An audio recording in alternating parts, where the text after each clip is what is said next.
आवाज इंडिया में आपका स्वागत है। मैं हूं प्रिया।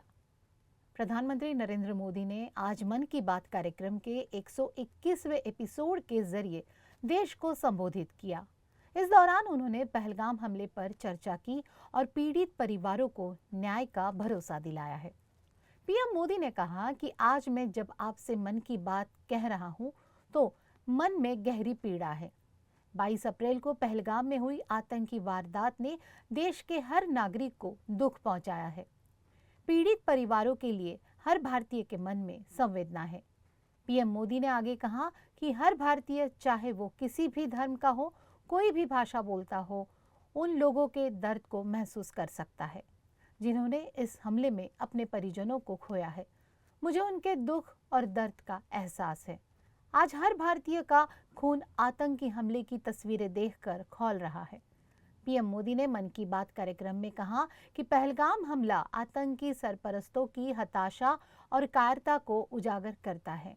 ऐसे समय में जब कश्मीर में शांति लौट रही थी, निर्माण कार्यों में तेजी आ रही थी, लोकतंत्र मजबूत हो रहा था, लोगों की कमाई बढ़ रही थी, युवाओं को नौकरी के नए अवसर मिल रहे थे, देश के दुश्मनों को ये रास नहीं आया। उन्होंने कहा कि आतंक के आका चाहते हैं कि कश्मीर फिर से तबाह हो जाए, इसलिए ये साजिश रची गई और उसे अंजाम दिया गया। आतंकवाद के खिलाफ इस लड़ाई में 140 करोड़ भारतीयों की एकजुटता हमारी सबसे बड़ी ताकत है। प्रधानमंत्री ने आगे कहा कि आज भारत के लोगों का जो आक्रोश है, वही आक्रोश इस घटना को लेकर पूरी दुनिया में भी देखा जा रहा है। हमले के बाद दुनिया भर से संवेदनाएं आ रही हैं। मुझे भी कई वैश्विक नेताओं ने फोन और मैसेज दिए हैं और इन हमलों की कड़ी निंदा की है। आज जब मैं आपसे मन की बात कर रहा हूं तो मन में गहरी पीड़ा है। 22 अप्रैल को पहलगाम में हुई आतंकी वारदात ने देश के हर नागरिक को दुख पहुंचाया है।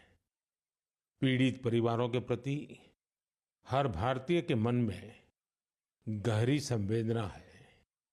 भले वो किसी भी राज्य का हो, वो कोई भी भाषा बोलता हो, लेकिन वो उन लोगों के दर्द को महसूस कर रहा है जिन्होंने इस हमले में अपने परिजनों को खोया है।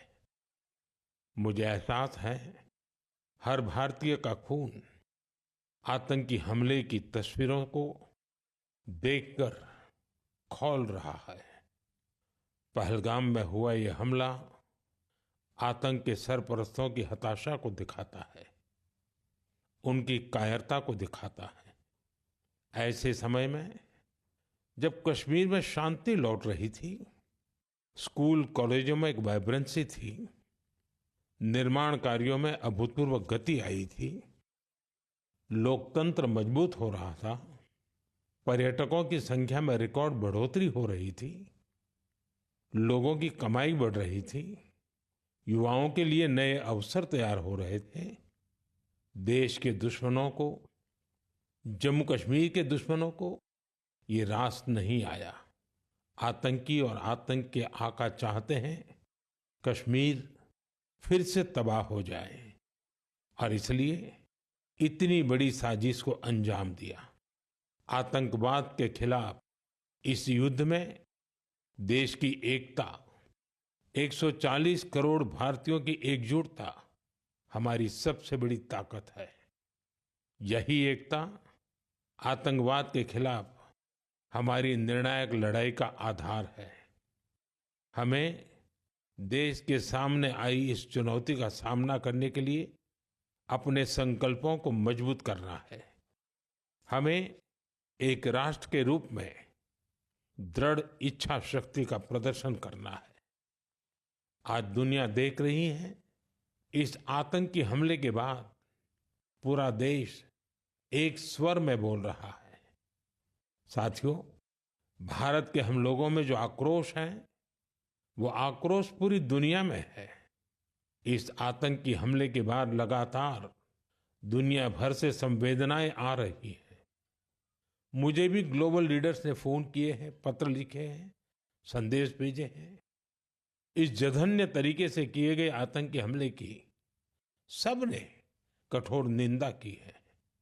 उन्होंने मृतकों के परिवारजनों के प्रति संवेदनाएं प्रकट की है।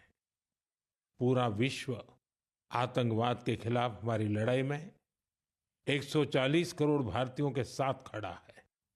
मैं पीड़ित परिवारों को फिर भरोसा देता हूं, उन्हें न्याय मिलेगा, न्याय मिलकर रहेगा।